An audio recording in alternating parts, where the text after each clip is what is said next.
ദൈവ തിരുനാമത്തിന് മഹത്വമുണ്ടാകട്ടെ. അന്ന് ആ കുളിരു കോരുന്ന രാവിൽ മുട്ടിയ വാതിലുകൾ ഓരോന്നും കൊട്ടിയടച്ചപ്പോൾ പിറക്കാൻ കാലിത്തൊഴുത്ത് തിരഞ്ഞെടുത്ത എളിയവരിൽ എളിയവനായ ഉണ്ണിയേശുവിന് കാഴ്ച സമർപ്പിക്കുവാൻ നാം ഓരോരുത്തരും ഒരുങ്ങിയോ?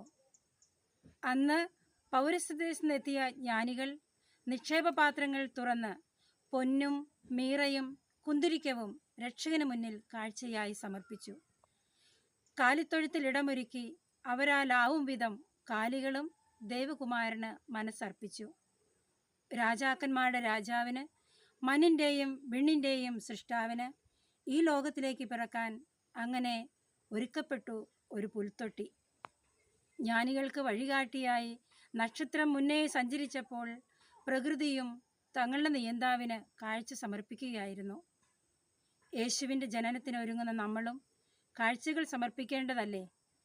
നമ്മുടെ സൃഷ്ടാവ്, നമ്മെ പരിപാലിക്കുന്നവൻ, നമ്മെ സംരക്ഷിക്കുന്ന നല്ല ഇടയൻ, നമ്മെ നയിക്കുന്ന നല്ല നേതാവ്, ആ ഉണ്ണി യേശുവിന് കാഴ്ചയായി സമർപ്പിക്കാം നമ്മുടെ ജീവിതത്തെ.